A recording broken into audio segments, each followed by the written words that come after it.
Hey everybody, DXUN here. I'll be talking about the Blades of the Fallen Prince. Yes, we're talking about the Frost Death Knight weapon, and also we'll go through talents as well. So this weapon has changed quite drastically since Alpha. In its first iteration, what we used to have as here, Synagros' Fury, was actually the main ability. It's, I think, the only class that has a passive at the beginning. Everybody else seems to have an ability of some kind, an active one. But they have a passive one. It's the one that puts the two weapons on either side of the Death Knight, and they are supposed to stab, but I never see them move. They just sit there on the side, usually. Hopefully it changed that, because it just really doesn't look very good, to be honest. Whoa, let me actually remove all that stuff from the screen, because I forgot. So, let's put a different color, you know, deep, dark red Death Knight. So we're going to pick our first ability, which is Blades of Frost. Increases attack speed by 8%. And then we're going to go this way. And we're going to pick up our three talents into Blast Radius. Increases damage dealt by Howling Blast by 10% each, up to 30. And then I'm going to keep going this route. I'm going to pick up Chill of the Grave. Increases the range of Frost Strike by 8 yards. Which is nice, especially if you're for ops stuff, PvP even. I mean everything. Leveling. I mean, it makes you get aggro quicker because you can do it from range. And then we have Ice in Your Veins. Death Strike heals you for 100% more while Icebound Fortitude is active. I don't know why there's 3 ranks of this. Is it gonna go up to 300%? That'd be crazy. Now we're going this way. Now, if you look at the talents, they're all fucked up, right? You're going to probably ask, why do you have four right here? It's because that's what those talents were really early in the weapon build when I picked them up. And now that they changed everything around, as you can see, these were very early, and it made the Death Knight look very, very powerful early on. Now, not so much, because again, they lost a lot of those. I mean, these were big talents. This one, all frost damage buffed up like that early, was just too good. And then Remorseless Winter buffed up 15% was also too good, which is an AoE that does some pretty darn good damage. So again, we're going this route. And then after that, we're going to go this way. And we're going to pick up Mirror Ball. Anti-Magic Shell also removes all harmful magic effects when activated. And then we're going to go this way. And we're going to pick up MB Dexterity. Increases offhand weapon damage dealt by Frost Strike and Obliterate by 10%. And then we're going to pick up Hypothermia here, which each time Frost Fever deals damage, its damage increases by 10%. So now we've done that. After that, we're going to go this way. We're going to pick up Frozen Skin. Increases the armor by 3%, 3 ranks, for 9%. And then we're going to go pick up our Remorseless Winter, 15% increased damage. And then we're going to pick up Cindy. That's right, Cindy. That's her name. Synagros' Fury. Summons Synagosa, who breeds frost on all enemies within 40 yards in front of you. Again, if you're not the best, well, if you're not that great at playing Death Knight, I would probably suggest not picking up this ability, for a simple fact that when you use it, it tends to pull the entire world. So, unless you're really good at this, maybe not pick this. Maybe actually pick this one here. Nothing but the boots. But again, it's just something you should know if you're going to use Synagros' Fury. Just be aware. It's a big-ass dragon that comes up in the air and just fucking breathes on shit in front and keeps going up further in front of you, and then the whole time she's just breathing. It's one go, but she definitely pulls a lot of shit usually doing it. If there's stuff in the air, guess what? You're pulling them as well. So again, it's something to be cognizant of if you're using that talent, which is a 5-minute cooldown. And there you go. That's basically the beginning of this weapon, really. After that, you just pick and choose. I'll just show you the taunts I didn't show, right? Nothing but the boots. Increases the critical strike damage done by Obliterate and Frostbite by 10%, 3 ranks. Then we have Frozen Core. While Pillar of Frost is active, enemies that strike you become ensnared in Chains of Ice. Bad to the Bone. Increases the effectiveness of your Razor Ice Rune Forge by 50%. Here, Overpowered. Obliterate has a chance to generate 3 additional runic power, and then Remorseless Winter, Frozen Soul, sorry. When Remorseless Winter ends, Icebringer and Frost Reaper release the burst of 8.1k. Frost damage increased by 100% for each additional enemy that you hit during Remorseless Winter. Actually, thinking of it now, probably...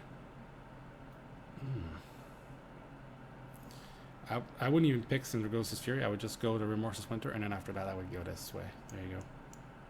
An extra little insight. So again, I just removed it, right? This way, through here, here, and here. And after that, we're going over here, and here, and then this way. There you go. And then this. Wow. So good. That's the weapon for Death Knights. Now let's go to our next show. Bam. With the actual talent tree. First rank we have Shattered Strikes. If there are 5 stacks of Razor Ice on the target, Frost Strike will consume them and deal 50% additional damage. You have Icy Talent, which is what I picked. Frost Strike also increases your melee attack speed by 10% for 6 seconds, stacking up to 3 times. And then Murderous Efficiency, consuming the Killing Machine effect has a 10% chance to cause you to gain 1 rune. Again, pick Icy Talents here. Freezing Fog, Howling Blast, and Frost Fever deal 50% increased damage. You have Frozen Pulse. While you have no full runes, your auto attacks radiate intense cold, inflicting 20k frost damage on all nearby enemies. And then Horn of Winter, blow the Horn of Winter, gain 1 rune, and generating 5 runic power. Again, pick Freezing Fog here. On the next one, Ice Cap. Your Frost Strike, Frost Sight, and Obliterate critical strike reduces the remaining cooldown of Pillar of Ice by 1 second.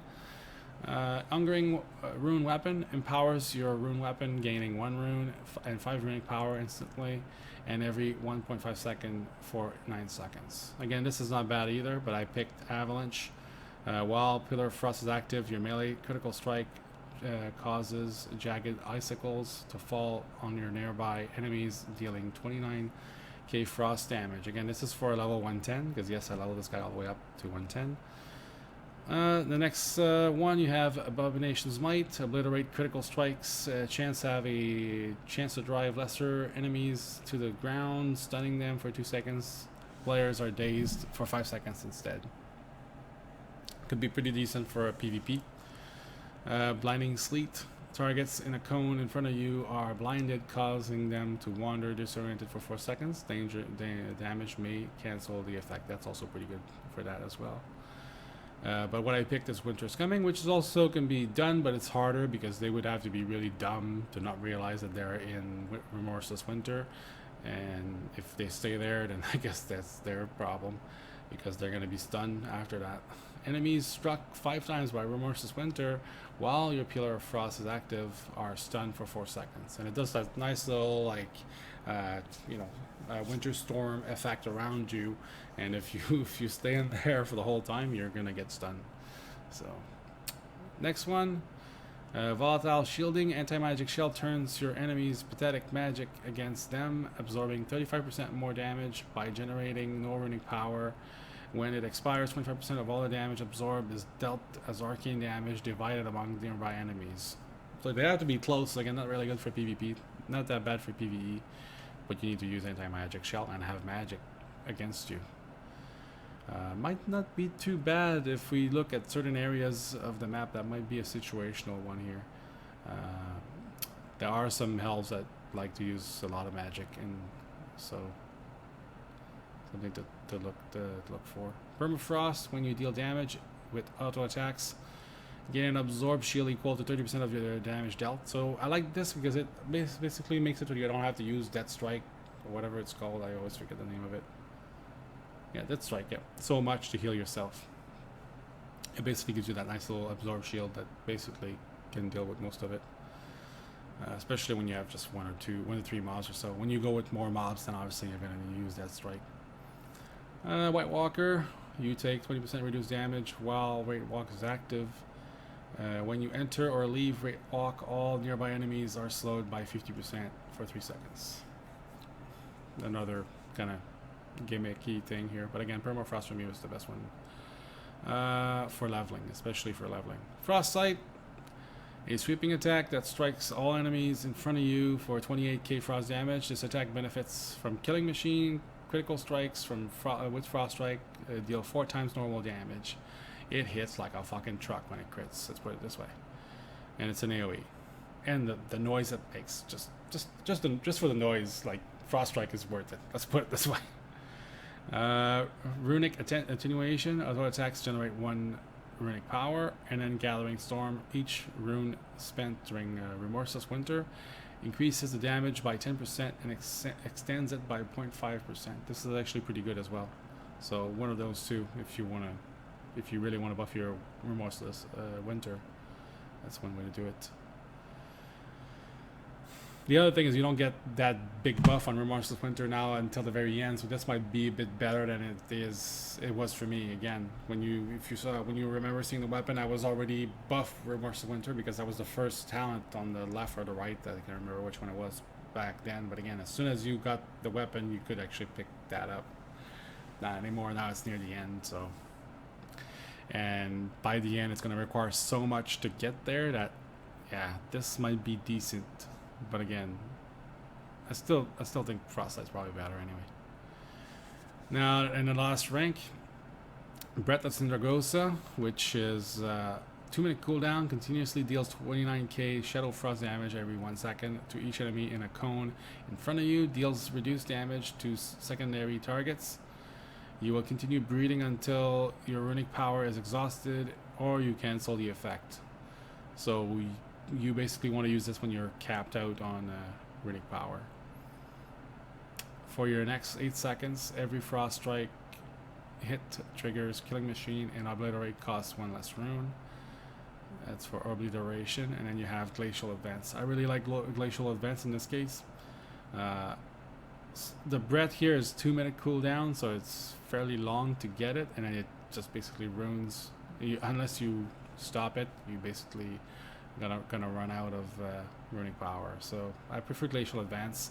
It's a little trickier at first to get used to it because it makes like that nice little line in front of you. You have to make sure the target is really in line with that. If not, then you're missing the target.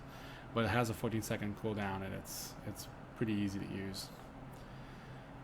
But again, I think as we level up and we get better and better gear, I think Obliteration might be the way to go. But again, for now, that's what I used, and it worked really well. Overall, Frost DK are not a class to worry about at all. AoE wise, they do really, really well. And yeah, again, thanks for watching, guys, and see you guys on my next video.